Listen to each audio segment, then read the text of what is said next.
Soyez les bienvenus dans ce rendez-vous, dans ce grand débat autour d'une question centrale. Quelle pratique commerciale après la crise de la Covid-19? Alors attention, restons prudents, on n'a pas tout à fait fini cette crise, mais il n'empêche, le business doit continuer. Eh bien, c'est ce que nous allons faire et nous allons essayer de nous poser les questions. Dans ce rendez-vous, ce que nous souhaitons, c'est être le plus pratique possible, le plus pragmatique possible et vous donner peut-être des clés de réflexion pour définir ces nouvelles, je dirais, pratiques commerciales parce que les choses ont changé. Mais d'abord, qu'est-ce qui a changé? C'est une question que nous allons nous poser. Et au-delà des changements, eh bien, quelles méthodes mettre en place et comment surtout les mettre en place et les faire adopter par vos équipes? Et puis demain, on fait quoi? Eh bien, on va en parler avec nos invités. Je voudrais saluer tout d'abord Frédéric Bonneton. Bonjour. Bonjour Michel, bonjour à Vous tous. êtes Vous êtes CEO MCR Group, c'est un groupe spécialisé notamment dans l'excellence commerciale et auteur du livre La négociation émotionnelle. En guise d'introduction, très rapidement, j'ai envie de vous poser cette question. Est-ce que l'émotionnel fait partie de la stratégie de reconquête? Oui, alors c'est une excellente question Michel, effectivement. L'émotionnel, si tu veux, a gagné ses lettres de noblesse il y a environ 15 ans dans le marketing grâce au développement des neurosciences qui ont permis de travailler sur les méthodes d'influence et sur les processus de décision du cerveau. Et avec le neuromarketing qui s'est développé. Et depuis quelques années, c'est un peu le propos du livre, La négociation émotionnelle dont tu parles, on a appliqué ces méthodes à la vente. Est-ce Alors que on le va voir Covid a comment. changé quelque chose? Ça a accéléré, Alors ça, effectivement, tu vois, voilà. Ben, c'est évidemment. la question qu'on va se poser tout à l'heure et on va voir comment est-ce qu'on peut effectivement mettre de l'émotionnel dans la vente et dans les nouvelles méthodes. Je voudrais saluer à notre invité Thibaut de Clusio. Bonjour. Bonjour Michel, bonjour à tous. Vice-président Grand Paris du DCF Dirigeants Commerciaux de France et DG de Wizify. En préparant ce rendez-vous, vous m'avez donné trois verbes. Respirer, s'inspirer, avancer. On va pas le détailler parce qu'on va détailler cette analyse tout à l'heure, mais ça veut dire quoi? Que les prochaines semaines, là, ces prochaines semaines de juillet, août, voire de septembre, c'est l'occasion peut-être de prendre un peu de recul, de réfléchir et de définir, pourquoi pas, de nouvelles méthodes. C'est ce que vous conseillez? Alors, plus qu'une bonne période, c'est une obligation. C'est une obligation que l'on constate quand on écoute l'ensemble des directeurs commerciaux. Ils ont besoin de respirer, donc de sortir de leur solitude, de sortir du quotidien et du stress quotidien. Derrière, de s'inspirer, de partager avec leurs pairs et ensuite d'avancer. De toute façon, la solution, elle est dans le fait d'avancer, d'aller chercher le business. Alors, on va voir comment aller chercher le business. Je voudrais saluer notre troisième invité, Michel Bribon. Bonjour, Michel. Bonjour Michel et bonjour à tous. Vous êtes CEO Winbond et organisateur de l'Inbound Marketing France. Alors, Winbond, c'est une agence experte en stratégie d'acquisition de prospects et aussi en centre de formation des commerciaux. On va en parler de la formation des commerciaux. Mais tout d'abord, vous avez un poste finalement d'observateur, Michel. Moi, ce que je voudrais savoir, puisqu'on s'est posé la question, et je poserai la question également à Frédéric et à Thibaut tout à l'heure, qu'est-ce qui a changé selon vous? En fait, il y a un avant et un après, et dans l'avant, il y avait déjà une modernisation du processus commercial. Et donc, on découvre des entreprises qui sont un peu en retard, qui du coup n'avaient pas pris ce train quelque part. 57% du processus d'achat se fait sur Internet par les acheteurs avant d'avoir un contact avec un commercial. Ça, c'était avant. Donc déjà, on a des entreprises qui du coup n'ont pas intégré cette dimension-là. Et bah, du coup, le Covid vient amplifier. Et aujourd'hui, ce qui est l'après, c'est qu'on est passé en distanciel. Autant vous avez pas mal d'entreprises américaines qui sont habituées à travailler en distanciel depuis très longtemps. En France, on était un peu en retard sur le mode télétravail et le mode distanciel. On est quand même dans des visites physiques, commerciales. Et donc aujourd'hui, ce qui est extrêmement important, c'est d'intégrer ça, qui est pas si simple que ça pour les commerciaux. Et moi, je dirais qu'il y a des enjeux forts. Il y a l'environnement de travail. On dit souvent sur LinkedIn, c'est mon image de marque et l'image de marque de l'entreprise. Bah, quand je suis en télétravail, le décor que j'ai derrière moi, le débit internet, la manière dont je suis habillé, coiffé, etc., c'est mon image de marque. Et donc ça, c'est un élément fort, c'est le distanciel. Il demande une préparation. Et puis ensuite, il faut, je crois que le vrai changement, c'est par rapport au Covid, il faut tout recontextualiser. Il faut recontextualiser mon argumentation, l'expertise que j'ai, parce que le contexte a changé de mon client. Et donc, je peux pas juste dire, bah, il y a 4 mois, voilà le discours commercial que j'avais, bah, je dois tenir compte d'un nouveau contexte. Je dois travailler ma méthode, parce que à distance, c'est pas la même chose. Si j'envoie demain une proposition par email à un client sans l'avoir vu, eh ben, c'est pas la même démarche commerciale. je dois être très centré client, je dirais, dans mon approche, parce que je dois être à l'écoute de ces problématiques et je vais sans doute réadapter en distanciel les propositions que je vais co-construire avec lui plus que jamais.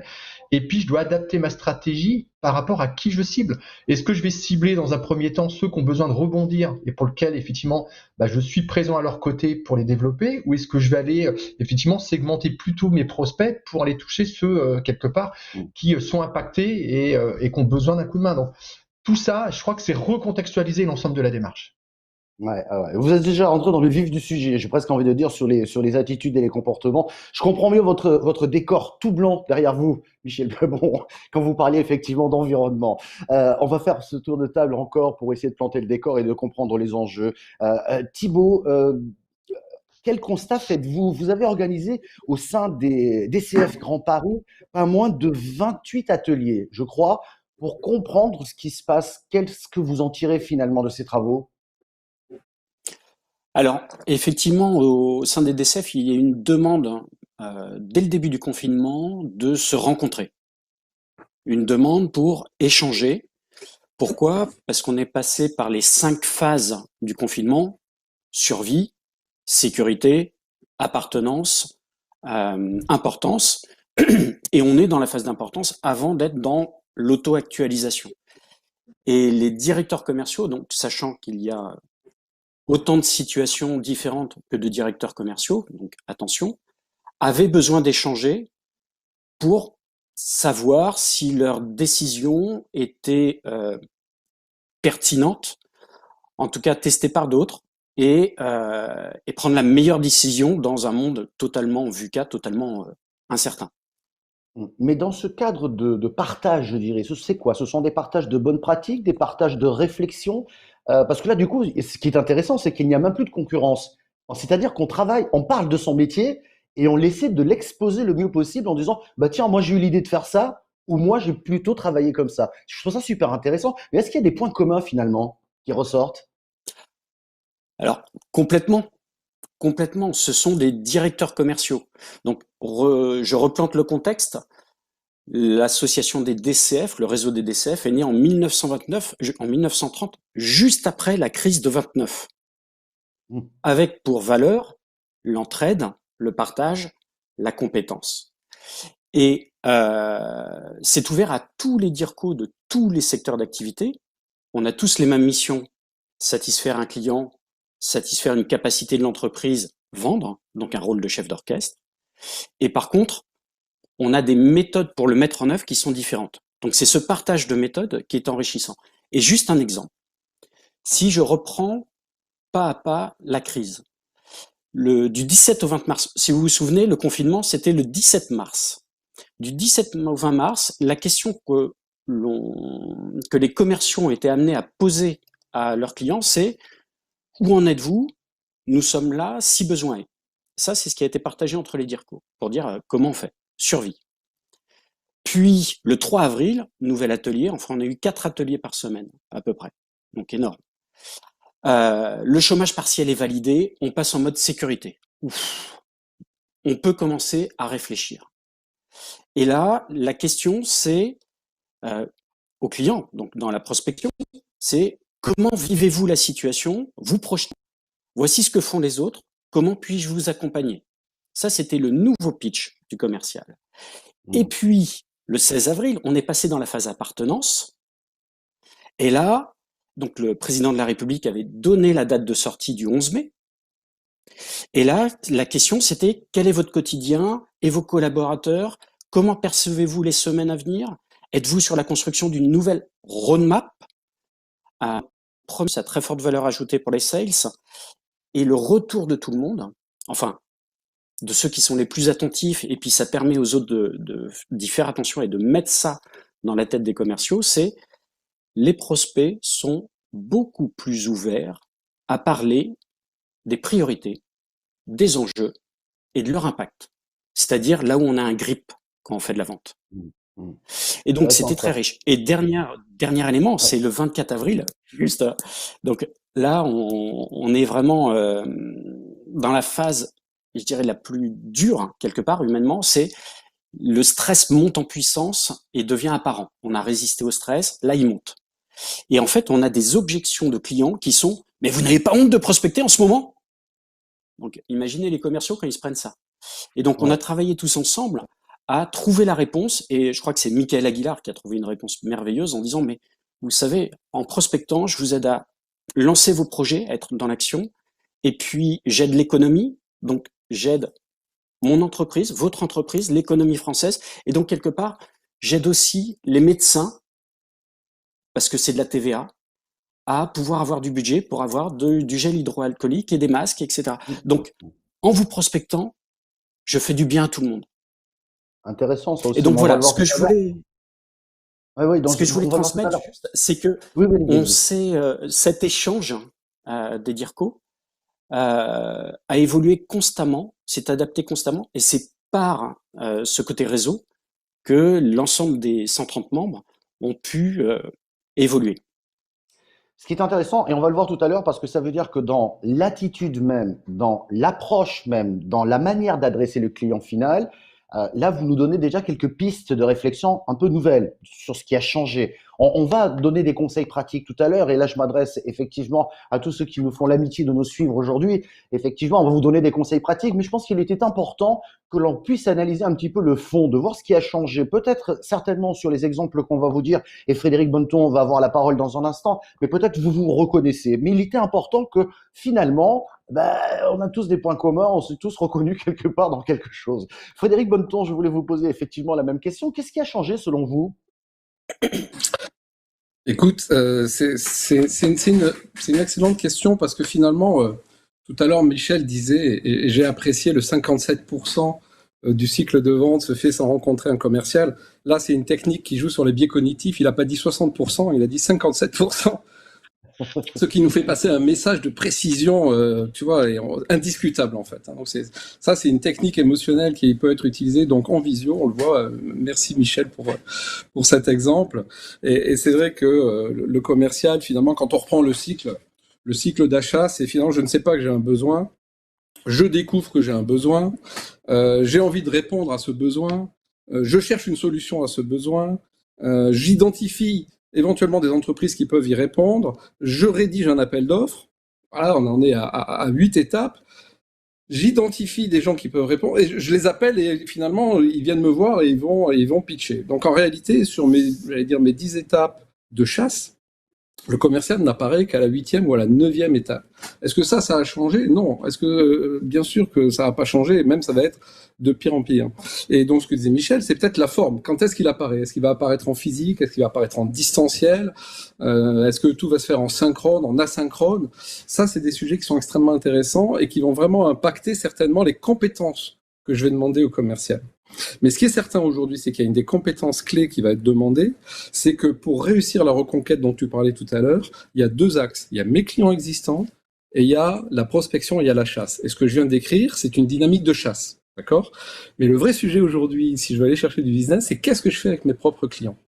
Et il y a des compétences qu'il faut renouveler aujourd'hui et qu'on peut faire en visio, qu'on peut faire à distance, et notamment des compétences de négociation et de renégociation. Parce qu'aujourd'hui, on peut parler de reconquête, on peut parler d'agressivité du marché, on peut dire on va aller sur le terrain, on va aller en visio, on va envoyer des mails, on va faire de l'inbound, tout ce que tu veux.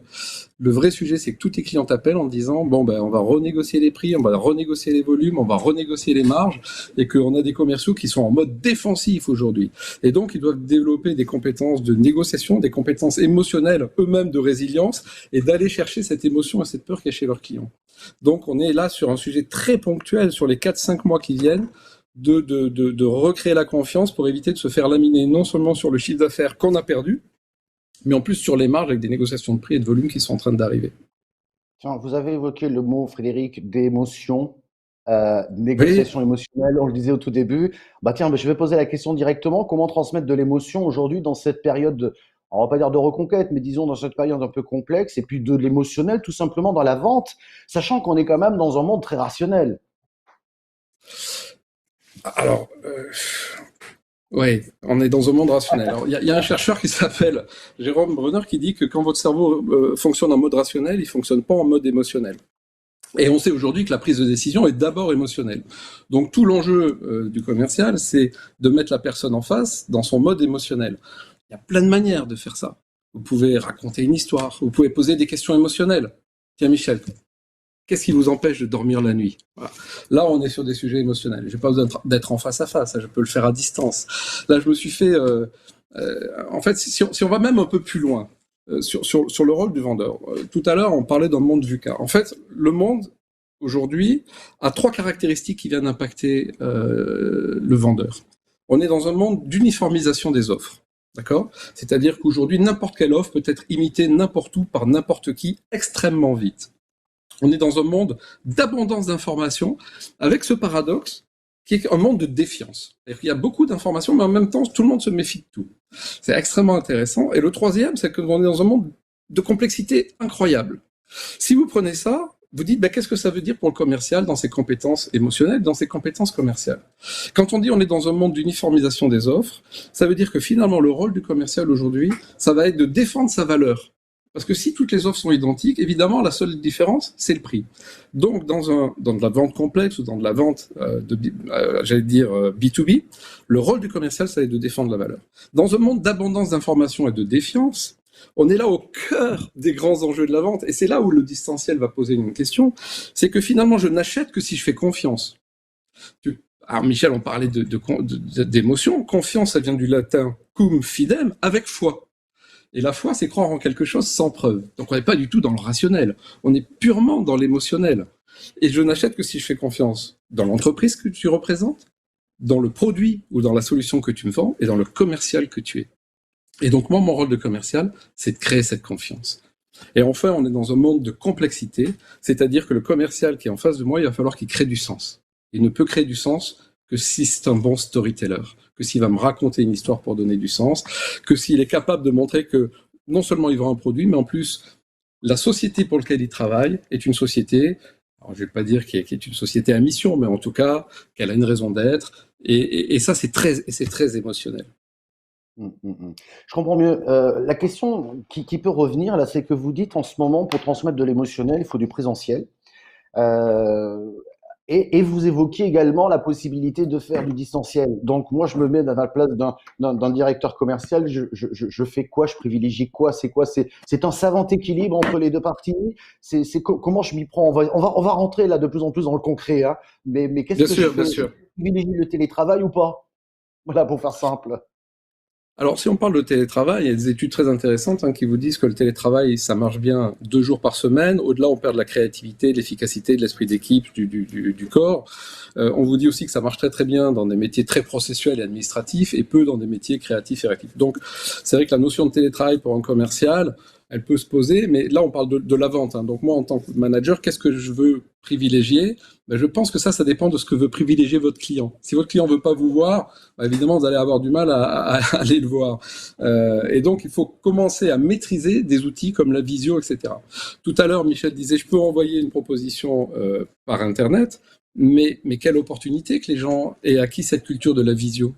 Il doit plus y avoir un commercial qui envoie une offre par Internet. C'est monsieur, je vous envoie l'offre, je vous la présente pas en visio, je viens pas vous déranger chez vous, mais je vous fais une présentation. Le commercial, à mon avis, doit être multimodal.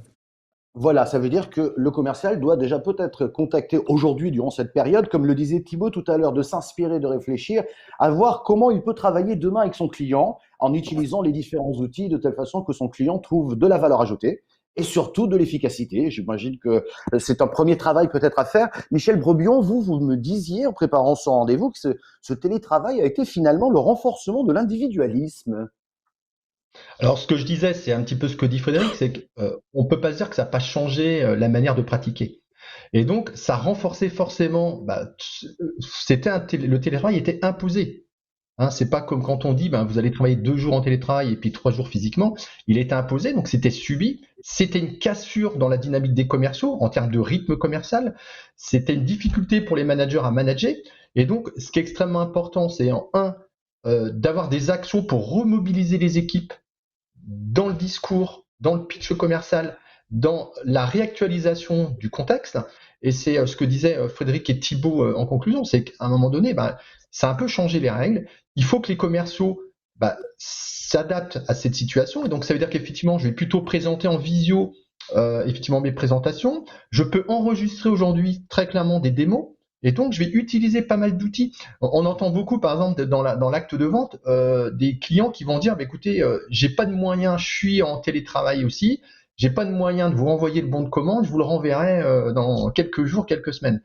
Et donc là, c'est pareil, des outils comme DocuSign permettent de signer immédiatement du coup le bon de commande. Donc l'acte de vente, du coup sa durée ne va pas être étalée et du coup je perds pas ma vente. Si j'ai une CRM, et moi j'y crois beaucoup, le manager peut à distance manager ses équipes, les animer, etc. Et donc c'est tous ces enjeux-là. On est dans un enjeu qui était engagé, qui était de modernisation du processus commercial. Cet enjeu, il doit se poursuivre et on doit trouver du coup des nouveaux fonctionnements, des nouvelles fonctionnalités qui permettent d'animer les équipes qui ont subi, dire quand vous êtes commercial, que vous faisiez des visites physiques, vous n'en faites plus, que votre chiffre est un peu en difficulté, qu'effectivement les clients n'achètent plus un contrat sur 1 an mais sur 3 mois ou demandent des négociations immédiates. Le commercial est bousculé, le manager est bousculé et le contexte dans lequel il travaille est bousculé. Donc, il faut effectivement reposer tout ça et puis réengager les équipes avec des outils et avec un management, j'ai envie de dire, qui les réengage sur une nouvelle période commerciale. Alors là, on a déjà quelques pistes pour pouvoir mettre tout ça en ordre de marche, si j'ose dire. Je m'adressais à vous, Thibaut, au début de cet entretien. Je mettais en avant les 3 verbes que vous avez utilisés. C'est vous qui le dites, hein. Respirer, s'inspirer, avancer. Très concrètement, ça veut dire quoi? Et après, on rentrera dans la deuxième partie de cette émission où je vais vous demander, mais vraiment, des méthodes très concrètes, très pratiques par rapport à tout ce qu'on a pu dire. Mais je pense que pour que ça marche, il faut qu'il y ait déjà un état d'esprit. Il faut qu'on réfléchisse à certaines choses pour que ce soit parce que c'est pas un mode d'emploi, d'après ce que je comprends. C'est pas une liste à suivre, mais il y a peut-être beaucoup de choses qu'on peut mettre en place et c'est ce qu'on verra dans quelques minutes. Mais d'abord, respirer, s'inspirer, avancer, Thibaut. Qu'est-ce que vous entendez par là? Alors, pour être totalement précis, ce que je dis, c'est respirer, s'inspirer pour avancer. Et je vais rebondir sur ce que disaient aussi Michel et Frédéric. On a au sein du réseau des DCF, donc c'est 2500 personnes, acteurs de la fonction commerciale, on a une chaire des DCF avec EM Lyon. Et cette chaire travaille sur Future of Sales, sur la transformation de la vente. Dans ce cadre-là, ce que nous dit Anne-Laure Guignard, elle nous dit que le commercial, et ça c'est pour revenir sur les sujets qui ont été précédemment dits, que le commercial est certainement dans l'entreprise celui qui est le plus résilient et le plus agile. Donc ça c'est une des bonnes nouvelles et c'est ce qu'on a vu sur le terrain. Les commerciaux ont été très résilients, très agiles. Donc il faut continuer à l'être. La deuxième chose, c'est effectivement, comme l'a dit Michel, tous les outils, les sales tech, aujourd'hui, en 2008, le marketing a été révolutionné, transformation digitale du marketing. Les compétences nouvelles sont apparues dans le marketing. Aujourd'hui, depuis 2014 et en force depuis 2017 en France, les commerciaux doivent s'équiper de nouveaux outils. Et pour compléter ce que dit Frédéric, derrière, ça veut dire qu'il faut se former parce qu'ils doivent comprendre ce qui ne doit pas changer et ce qui va changer. Et ils doivent être formés aussi bien sur la vente émotionnelle, enfin la dimension émotionnelle de la vente qui est essentielle, que sur la partie des outils. Et donc, le fait de respirer, c'est prendre le recul, c'est prendre du temps pour soi. Et ça, c'est le pain point principal des directeurs commerciaux. Ils ont du mal à prendre du temps pour eux, respirer, alors que les directeurs généraux le font. Ils vont dans des clubs.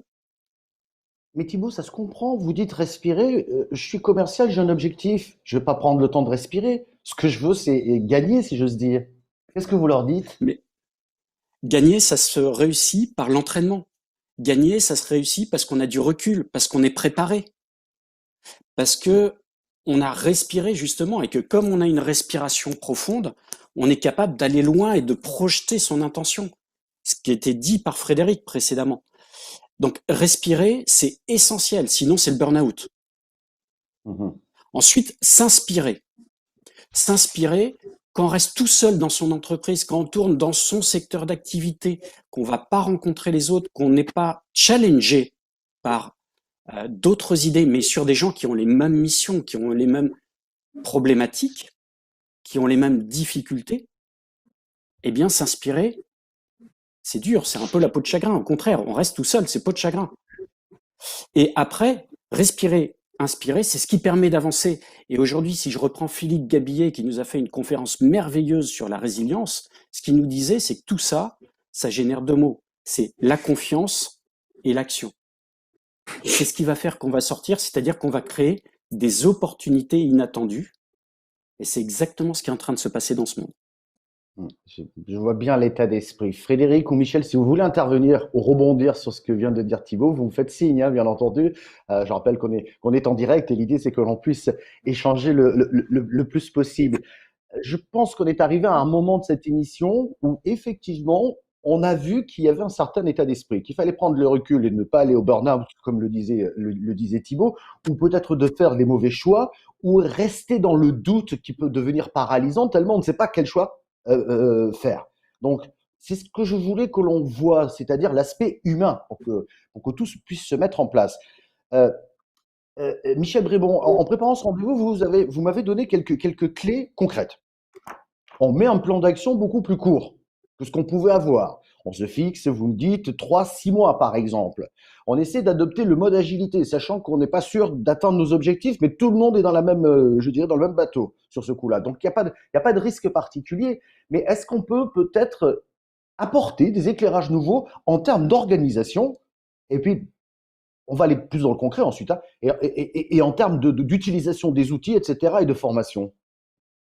Bah, je crois que ce que je disais tout à l'heure, et puis c'est un petit peu le constat là, que les invités abordent, c'est que c'est un redémarrage. L'erreur serait de se dire bah, j'ai arrêté début mars et puis bah, je reprends aujourd'hui et je fais strictement, j'ai strictement la même pratique, le même discours et puis je propose à mes clients la même chose. Non. Aujourd'hui, il faut d'une part que les directions commerciales réengagent un plan d'action qui est sur les 5-6 prochains mois avec des objectifs atteignables, en un. En deux, qu'on repasse sur les offres commerciales qui sont faites pour les réadapter au contexte, parce qu'effectivement, je vais peut-être pas vendre le même niveau de commande que ce que j'avais.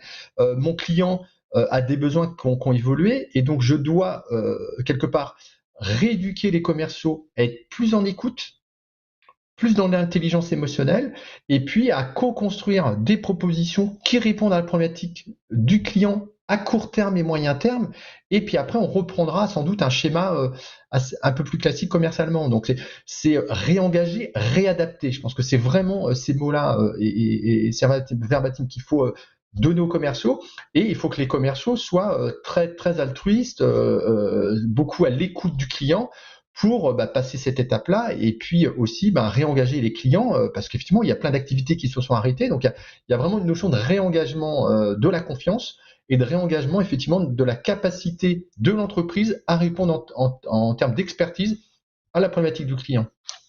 Ouais.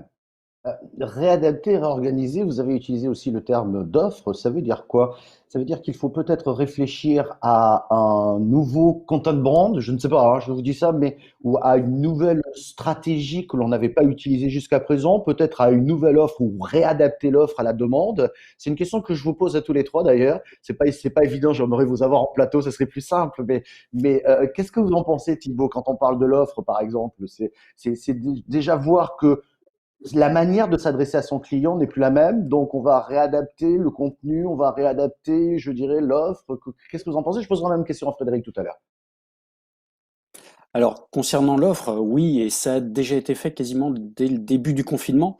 Si je prends l'histoire de Stéphane Damota, le directeur commercial de Cégide, qui est un membre des CF, donc des dirigeants commerciaux de France, ce qu'il a fait dans la première semaine du confinement, il a eu les insights de ses commerciaux, les informations terrain des commerciaux, pardon, qu'il a transféré au marketing, aux études. Ensemble, ils sont réunis et en 48 heures de temps, ils ont construit une nouvelle offre qui était adaptée à la situation. Alors, pour être dans le détail, et vous le retrouvez l'histoire sur Action Co, ce qu'il a fait, c'est que il a permis au cabinet d'expertise comptable de basculer dans le mode cloud, donc que tous les collaborateurs du cabinet puissent accéder à leurs documents en 24 heures.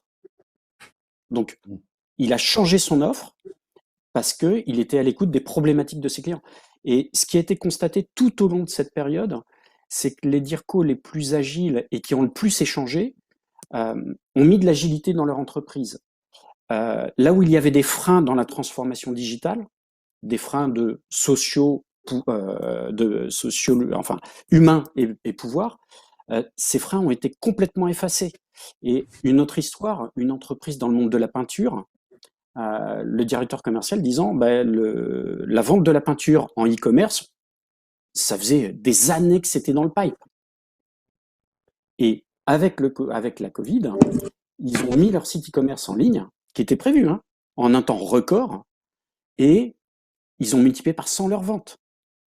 Et derrière, effectivement, humainement, le commercial. La bonne nouvelle par rapport à tout ce qui a été dit auparavant, c'est qu'il y a une étude Forrester qui vient de sortir et que l'étude Forrester dit que aujourd'hui, en B2B, les acheteurs veulent absolument avoir un contact humain. Je reprends le terme de Régine Van Hems. Elle disait de la chaleur, de la chaleur humaine. L'humain est essentiel. Le contact humain devient rare avec les chatbots, avec tous les automatismes. Et aujourd'hui, le commercial a un rôle essentiel d'accompagnement du client. Et pour reprendre une conviction des DCF qu'on a depuis déjà de nombreuses années, c'est que le commercial, qui est un chef d'orchestre, doit vendre ce qui n'est pas encore produit. Et donc, il est dans l'accompagnement de son client, dans l'écoute de son client, dans la compréhension des priorités, des enjeux et de l'impact. Et voilà. Frédéric Bonneton, quand Thibaut parle d'accompagnement, j'ai presque envie d'ajouter une notion. Il faudrait peut-être que le commercial se dise quelle est ma valeur ajoutée finalement, non? Parce que si on peut faire du distanciel, on fait du distanciel, c'est très bien, mais si on fait du présentiel, autant emporter un plus. Non, mais je dis ça parce que la valeur ajoutée, elle passe par l'offre, elle passe par la présentation, elle passe par la manière d'adresser le client. Elle est essentielle en fait, parce que si le commercial n'apporte pas de valeur ajoutée, j'ai pas besoin de commercial. Je fais de la vente directement sur mon site internet et j'ai plus besoin de commercial. Donc la perception, la valeur, c'est une perception. Quand j'achète de la valeur, c'est une perception de valeur que j'achète. Et c'est bien le commercial qui va construire cette perception de valeur. Je vais rebondir sur ce qui vient d'être dit. Tous les commerciaux pendant cette période Covid, qui avaient une culture à l'ancienne, c'est-à-dire une culture transactionnelle axée sur un discours purement produit, ceux-là, pendant 2 mois, n'ont pas été capables d'appeler leurs clients parce qu'ils n'avaient rien à leur raconter. Ils n'avaient rien à leur raconter parce qu'ils n'avaient pas créé du relationnel, parce qu'ils étaient purement dans le produit, et quand j'ai pas de produit à vendre, j'appelle pas. Eux étaient dans une angoisse terrible, là, avec la reprise, de reprendre son téléphone, d'aller voir des clients qui étaient dans l'angoisse. Et c'est en ce sens que il y a une accélération vers quelque chose de plus émotionnel, de plus relationnel, et que la vente transactionnelle, je veux dire, avec le Covid, là, a perdu beaucoup. Enfin, je veux dire, sa chute a accéléré. Maintenant, aujourd'hui, l'angoisse du client, elle est intéressante. C'est-à-dire que si vous appelez votre client en disant, ça a été dur pendant la crise, vous avez perdu du chiffre d'affaires. Là, vous allez perdre des marges parce que les clients sont difficiles. Vous allez peut-être perdre des emplois, votre job peut-être, le job de vos commerciaux. Vous avez de la pression. C'est compliqué. Et puis si on arrêtait de parler de tout ça, si on essayait de parler business ensemble, si on essayait de voir comment on peut réussir, si on essayait de voir comment je peux vous accompagner, ça serait pas un peu plus sympa?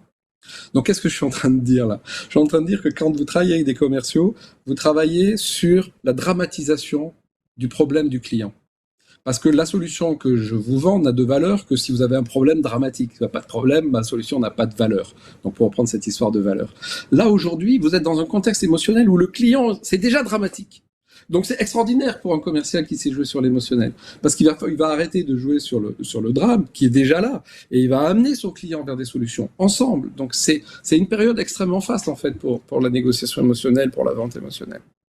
C'est super intéressant, mais ça veut dire aussi que peut-être pour préparer un rendez-vous présentiel ou même distanciel, c'est pas l'argumentaire devient important aujourd'hui, et la manière de peut-être d'utiliser des mots ou l'empathie ou donner du sens à ce qu'on fait, être utile, ça veut dire que ça se prépare peut-être un peu différemment que ce qui a pu être fait jusqu'à présent, non? Ça se prépare fondamentalement. Je viens de vivre, je me suis fait étiqueter par une grande marque de café dont je suis client, à titre personnel. Je reçois un mail en disant bravo, vous avez fait une bonne action. En achetant ce type de café, vous avez aidé le petit producteur du Salvador et de l'Équateur qui fait du truc du café équitable, qui se débrouille tant qu'il peut. Bah, vous l'avez aidé, vous avez fait une action sociale. Je pense pas que ça aurait été un moteur pour que j'achète. Mais maintenant que j'ai acheté, si j'arrête d'acheter, je vais me sentir coupable, d'accord? Et donc ça, c'est une technique d'influence qui est extrêmement puissante, qui a été utilisée par marketing. Mais je peux faire exactement la même chose si je suis commercial. Et en tout cas, il faut que le commercial et le marketing bossent de concert pour que le marketing construise de belles histoires et le commercial, lui, devient un pro pour raconter les histoires. Ça devient plus que jamais un storyteller. Et c'est comme ça qu'il va faire passer l'émotion et c'est comme ça qu'il va faire passer la valeur. C'est une compétence clé. Ouais, Mais ça il veut faut dire bosser que avec le marketing. ouais, voilà, c'est ce que j'allais dire, c'est que vous prenez un renforcement, je dirais, marketing commercial, quoi. Renforcement ou peut-être synergie nouvelle, là aussi, à inventer. Ouais, plus que jamais, plus que jamais. Plus que jamais, parce que si le marketing construit de belles histoires et que le commercial ne sait pas les raconter, ça sert à rien. Et si le commercial n'a pas d'histoire à raconter, le client n'a pas le temps pour le recevoir aujourd'hui. Donc c'est ce mix qui va faire la différence. Voilà. Et après, il faut Alors, que je sache utiliser les nouveaux outils, mais bon, ça, on en reparlera peut-être tout à l'heure. ben justement, on va en parler justement des nouveaux outils. Je voulais donner la parole à Michel Bribon sur ces nouveaux outils. On vient de voir l'attitude, je dirais, du commercial dans la manière peut-être de rédiger ses argumentaires, ses offres, etc., l'organisation des équipes, le management. Il y a les outils aussi. Vous êtes dans la partie, puis je poserai la question à tous les trois tout à l'heure. On a parlé de la digitalisation qui pouvait être effectivement un sacré plus, de l'évolution peut-être des outils CRM, de l'évolution peut-être du social selling. Est-ce que vous pouvez nous en dire plus, Michel?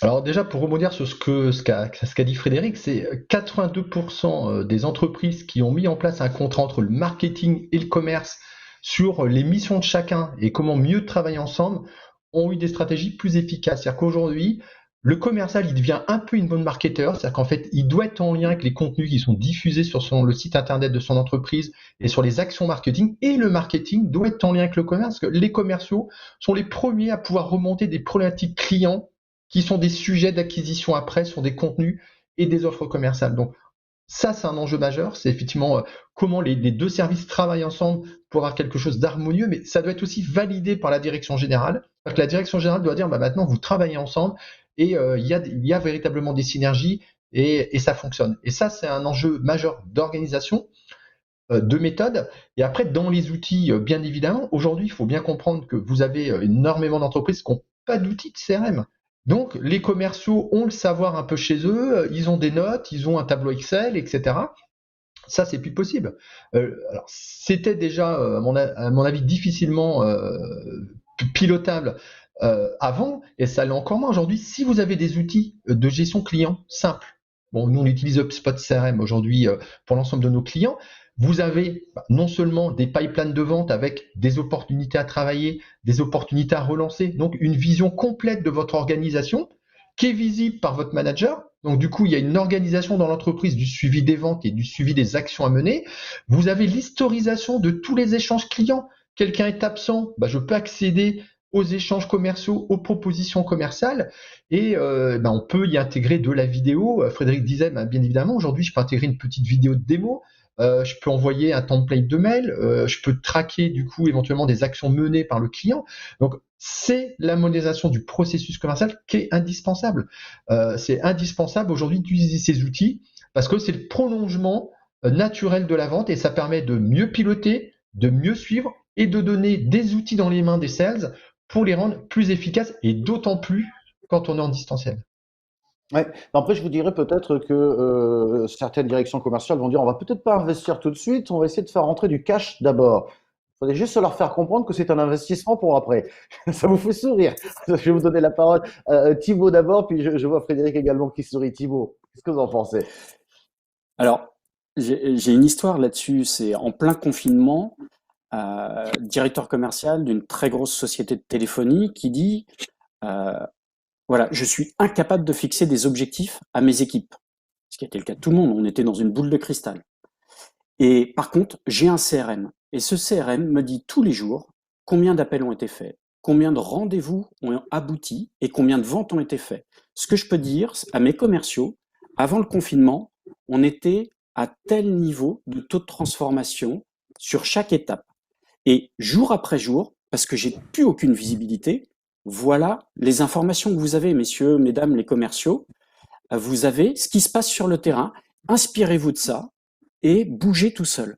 Et je suis totalement d'accord et en ligne avec ce qu'a dit Michel. Une entreprise qui n'a pas de CRM, pour moi, c'est une aberration. J'ai fait, il n'y a pas longtemps, un benchmark sur une centaine de commerciaux pour savoir quels outils ils utilisaient. Il y a des commerciaux qui ont juste leur téléphone et un LinkedIn gratuit, et puis après, c'est de l'Excel. Et il y a des commerciaux qui ont jusqu'à 8 outils à disposition. CRM, outils pour trouver les numéros de téléphone, outils pour contacter les gens sur LinkedIn, outils pour contacter les gens par email, outils pour identifier les comportements des personnes, hein, donc savoir le DISC de la personne, etc., etc.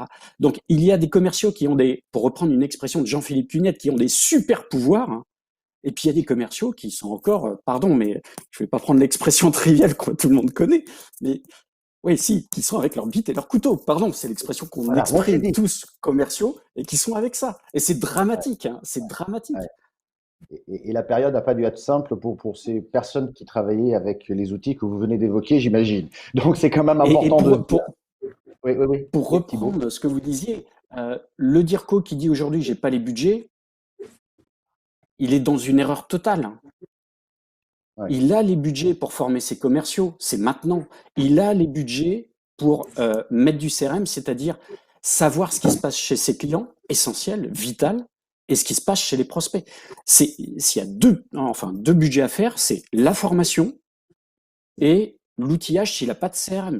Pour moi, c'est une nécessité absolue. On va parler de la formation dans un instant, mais je vais vous donner la parole à Frédéric sur cette question, on va dire, d'outils digitaux. Je vous ai entendu sourire tout à l'heure. Effectivement, il y en a qui viennent de loin. Je pense qu'ils n'ont pas dû passer une bonne période, là, ces derniers temps, avec leur LinkedIn et leur tableau Excel. Mais qu'est-ce que vous leur dites, vous, Frédéric ?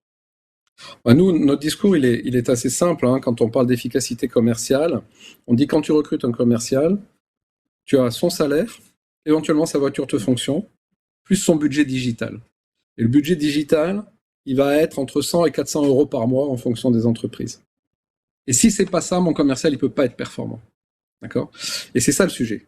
Et quand je dis entre 100 et 100, ça va du CRM, l'abonnement LinkedIn, du SRM avec des plateformes de présentation du style Touch and Sell, avec, voilà, il y a plein où ce que disait Thibaut, c'est j'envoie un appel d'offre de savoir quand est-ce qu'il est lu, quelle page a été regardée, pendant combien de temps, est-ce qu'ils sont allés tout de suite au budget ou est-ce qu'ils ont regardé la valeur d'abord, enfin, voilà. Et donc, on peut aller jusqu'à 400, 600, 700, 800 euros par mois et par commercial. Et si j'intègre pas ça dans mon budget de fonctionnement commercial, j'ai un problème d'efficacité commerciale. Et je ne parle même pas de la formation. Ouais, on va parler de la formation. Après, ça dépend de la taille, effectivement, des équipes. Mais 400, c'est quand même pas du délire. Sachant que les retombées que ça peut avoir, à minima 400, franchement. Clairement. Enfin, franchement, c'est difficile d'aller. Bon, allez, en dessous de 250, c'est compliqué aujourd'hui. Oui, d'accord. Mais enfin, même 400, à mon avis, ça s'amortit assez rapidement. Donc voilà, c'est pour ça que je trouve pas ça délirant. Michel Brubion, au début, j'évoquais que vous étiez centre de formation des commerciaux. Là, on est en train de dire aux commerciaux, attention, il va falloir que vous retravaillez votre argumentaire. Il va falloir mettre de l'émotionnel dans la manière dont vous allez adresser votre client. On leur dit maintenant, attention, il faudrait peut-être utiliser des outils supplémentaires. C'est peut-être la bonne période d'ailleurs pour faire une petite formation, se remettre à niveau. Qu'est-ce que vous en pensez ? Alors, je ne vais pas dire le contraire, mais ce qui est important, c'est que le métier le métier de commercial est un métier formidable et qui est très, très évolutif des dernières années et qui profite de la montée en puissance du digital et qui est une opportunité, comme le disait Frédéric, c'est une opportunité d'aller chasser des clients différemment. C'est une opportunité d'utiliser LinkedIn, Sales Navigator, d'utiliser des outils. C'est-à-dire qu'en fait, le commercial d'aujourd'hui doit être un expert métier. On n'est plus dans le métier du commercial de l'âge de pierre, pour ne pas prendre l'expression de Thibaut. Le commercial aujourd'hui, effectivement, est un commercial 3.0. Il doit savoir utiliser des outils, il doit être en lien avec le marketing, il doit savoir utiliser le social selling et il doit se former en continu. En continu, sur la période dans laquelle on est, qui est l'intelligence émotionnelle, qui est d'utiliser des outils, qui est de travailler ses approches. Et donc c'est un métier très ouvert sur l'avenir. Et on aura toujours besoin de commerciaux. Et ces commerciaux 3.0, bah, ils ont un avenir effectivement très important et ils sont le levier de croissance des entreprises. Et le digital ne fera pas tout. Le digital, c'est un levier. C'est un levier d'acquisition de clients. C'est un levier pour communiquer intelligemment avec ses clients, avec une vidéo, avec un webinar, avec effectivement du contenu qui est envoyé à son client, avec Sales Navigator pour lequel je peux segmenter des listes de suspects qui m'intéressent et je peux intelligemment envoyer des messages. Je dis bien intelligemment parce que je ne tape pas sur l'épaule de quelqu'un que je ne connais pas un événement, bah, je ne fais pas ça non plus sur LinkedIn. Donc il y a toute une pratique nouvelle à mettre dans les mains des commerciaux et donc ils doivent être formés en continu sur ces enjeux, sur ces métiers et ils doivent porter aussi aujourd'hui l'image de marque de l'entreprise par les réseaux sociaux. Donc l'enjeu est considérable. Ouais, ouais. Pour mettre tout ça en musique, tout ce qu'on vient de se dire, ça vient d'où? Ça vient quand même. Bon, il y a effectivement les DIRCO, mais j'imagine qu'il y a le management. Il y a aussi il faut qu'il y ait quand même une volonté. Il faut quand même insuffler. Quand Thibaut, vous disiez que s'il est temps de respirer, de s'inspirer, c'est peut-être aussi de se former. J'ai envie d'ajouter. Ça veut dire qu'il y a quand même une volonté, je dirais souvent sur le N+1, pour pouvoir enclencher un process, sachant que peut-être son équipe commerciale étant un peu au ralenti actuellement et que c'est l'occasion de créer de nouvelles bases. Qu'est-ce qu'on peut dire effectivement pour que ça s'enclenche? Qui peut mener la musique finalement dans ce calendrier qui arrive là, de s'inspirer, de respirer, de se former, pourquoi pas, pour avancer? Qui donne le là? Alors, je vais me lancer. Pareil, je vais revenir sur ce qui s'est passé pendant les 3 mois de confinement. Ce qui a été extraordinaire, c'est de voir la différence entre les managers qui croyaient dans l'action, et donc on a vu des commerciaux derrière qui ont bougé et qui ont vendu, et puis les managers qui étaient bloqués. Et derrière, les commerciaux étaient bloqués, et les commerciaux étaient beaucoup plus en chômage technique, en chômage partiel, pardon, pour ceux sur lesquels les managements n'y croyaient pas. Je vais prendre un exemple, c'est dans les ESS, dans les ESN, pardon, donc dans les sociétés qui proposent des consultants pour des missions. Sur des populations d'ESN qui vendent, donc j'ai un benchmark pareil sur 120 personnes, 120 commerciaux. Parmi elles, il y avait une petite partie de commerciaux qui étaient au chômage partiel, d'abord à 50%, et très vite sont passés en activité pleine, et d'autres qui étaient à 100%, et d'autres qui étaient à 80%, et pourtant c'est le même métier, le même job, les mêmes missions, mais d'un côté il y avait un management qui croyait à l'action, et d'autre côté un management qui était bloqué. Donc oui, aujourd'hui, pour répondre plus directement à la question, la formation est essentielle, c'est la formation continue pour se donner l'énergie nécessaire à. Si je reprends le réseau des DCF, donc si on prend Grand Paris, aujourd'hui c'est 130 directeurs commerciaux, 12 500, enfin qui représentent 12 500 commerciaux et à peu près 320 milliards de chiffre d'affaires. Ce qu'on a fait et ce qu'on fait depuis 4 ans, c'est ce qu'on appelle des clubs de co-développement. C'est-à-dire qu'un directeur commercial, devant 10 de ses pairs, présente son contexte, sa problématique, sa question, et puis il a 10 experts, 10 de ses pairs, DIRCO, qui vont lui dire, bah tiens, voilà ce que j'ai vécu, voilà ce que j'ai fait, voilà ce que j'ai mis en place. Et là, pendant cette période de confinement, on a accéléré ça, on était un peu plus agile, et ça a été une source d'inspiration et de réaction qui fait qu'aujourd'hui, ces DIRCO ont gardé le contact avec leurs clients. Je rebondis sur ce que disait Frédéric. Ont gardé le contact avec les clients, ont continué pour une grande partie à chasser, mais avec une relation empathique et assertive qui était très forte parce que travaillés. Donc, ils se sont auto-formés dans le réseau. Et aujourd'hui, oui, je suis convaincu qu'il faut aller au-delà dans la formation parce qu'il y a une évolution des demandes.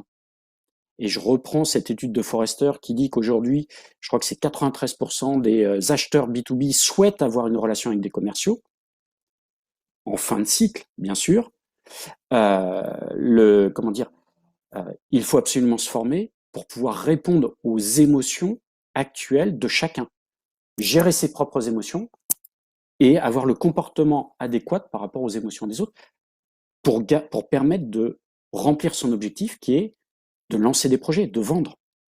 Bien sûr, bien sûr. On va se rapprocher de la fin de cette émission. Si Si je devais résumer rapidement, j'ai bien compris c'est la bonne période, c'est peut-être pour prendre un peu de recul, mais prendre du recul, non pas pour rester chez soi, mais pour Hyperactif. réfléchir à beaucoup de choses, à rester actif, effectivement. J'ai bien compris également que, il faut adapter son offre et donc son argumentaire dans la manière d'aborder et d'adresser le client. C'est un état d'esprit, cette affaire-là. Donc, cet état d'esprit, ça veut dire qu'il faut peut-être réfléchir un petit peu différemment et se dire, bah, tiens, en quoi je peux être finalement utile? Quelle est ma valeur ajoutée? Qu'est-ce que je peux apporter aux clients? Les clients existants, ne les lâchez pas. Peut-être qu'aujourd'hui, il n'y a pas un gros business avec eux, mais c'est toujours intéressant, ne serait-ce que de prendre des nouvelles, de leurs nouvelles pour voir comment ils vont et peut-être de leurs besoins pour Essentiel. cette rentrée. C'est essentiel, j'imagine. Voilà, j'essaie de mettre à peu près de l'ordre dans ce qu'on vient de se dire. J'ai bien entendu la formation parce qu'il faut travailler avec des outils et évoluer avec les outils. La crise a fait vraiment comprendre que ceux qui n'avaient pas les outils ont beaucoup plus souffert que les autres et qu'il vaut mieux peut-être profiter de l'occasion pour se former et avoir de nouveaux outils. C'est pas une liste comme ça, hein. C'est juste se dire que peut-être durant ces prochaines semaines, c'est une manière de mettre en place de nouvelles méthodes. Je ne vais pas résumer, je ne suis pas Dirko non plus, mais c'est peut-être une manière de dire voilà les éléments clés qui vous permettront d'évoluer. Moi, ce que je voudrais, c'est qu'on fasse, si j'ose dire, un tour de table, même si nous sommes tous à distance, mais qu'on soit plus dans le conseil ou dans le message à partager, puisqu'on arrive vers la fin de cette émission. Mais si on a quelque chose d'important, de marquant, voire une action que peut engager une équipe ou un DIRCO pour rebooster ces commerciaux et pour redémarrer, qu'est-ce que vous leur diriez? Et ça, qui se lance? Frédéric, vous avez Je hoché me la lance. tête. Donc... Oh, oui, oui, je me lance alors. Ouais, voilà. La période là qu'on vient de vivre, si on compare ça à une course de Formule 1, c'est comme si tout le monde s'était arrêté au stand en même temps. Ce qui n'est jamais arrivé hein, dans l'histoire économique, ça c'est jamais arrivé. Et donc en fait, moi mon souci de directeur commercial aujourd'hui, c'est est-ce que je vais ressortir des stands plus vite que les autres? Et avec quel moteur finalement et avec quel pneu? Et donc là j'ai cette forme d'incertitude évidemment qui pèse sur moi, mais en tout état de cause, c'est grâce à mon équipe, et moi je suis pilote, mais c'est grâce à l'équipe que je vais pouvoir ressortir vite. Et c'est ça l'enjeu. Donc comment je mobilise les gens? Ben, si vous voulez, c'est ça qui est intéressant, c'est que finalement on est tous, on est tous dans les pits là, on est tous au point de départ. Il faut aller vite. Et en fait, c'est un peu le client qui va donner le tempo. Et c'est pour ça que cette capacité du commercial à devenir multimodal, à dire bah, si mon client veut que ce soit en visio, ben ça va être en visio. S'il veut me voir en face à face, ça va être en face à face. Si il faut que je fasse de la synchrone, ça va être de la synchrone.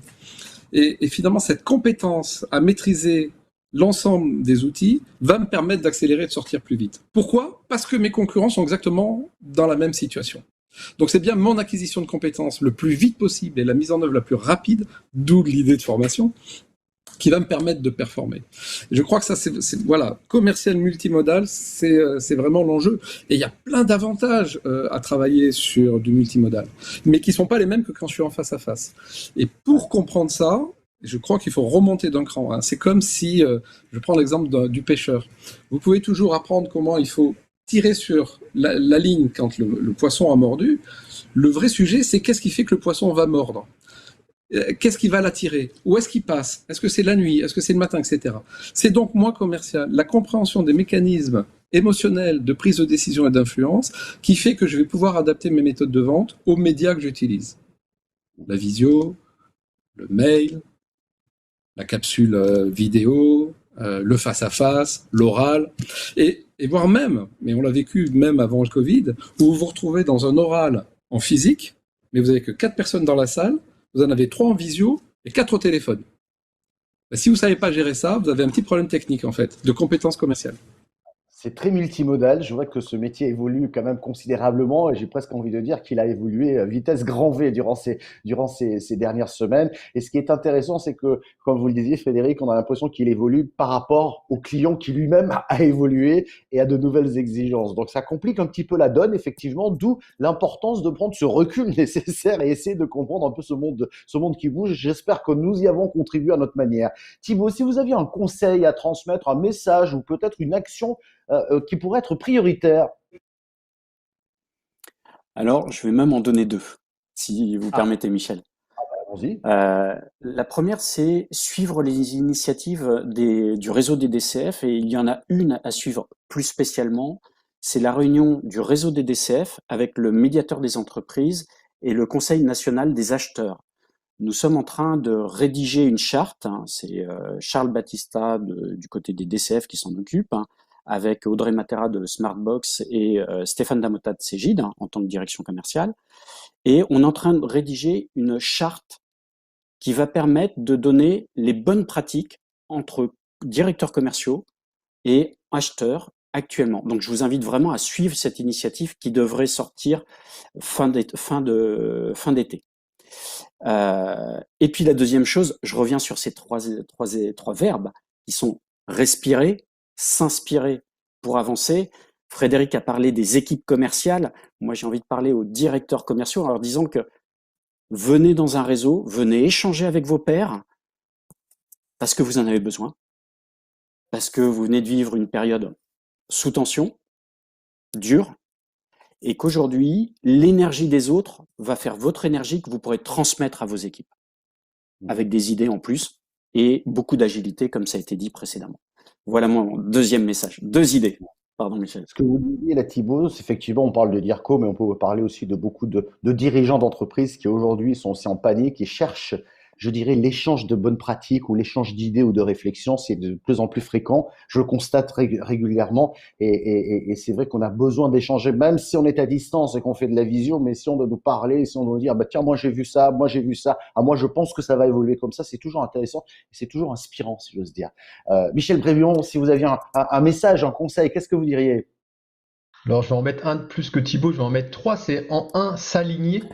Et pour s'aligner, pour moi, il faut aller chercher un accord pour les directeurs commerciaux de la direction générale. C'est-à-dire qu'aujourd'hui, dans le contexte où on est, il faut que les commerciaux soient parfaitement alignés avec le marketing. Et pour que ça fonctionne, il faut que la direction générale dise, ben, c'est comme ça qu'on va fonctionner, on va écrire un contrat entre les deux et on avance main dans la main parce qu'on en a besoin. On a besoin d'amener des leads, on a besoin que les commerciaux les traitent bien. Ça, c'est le 1.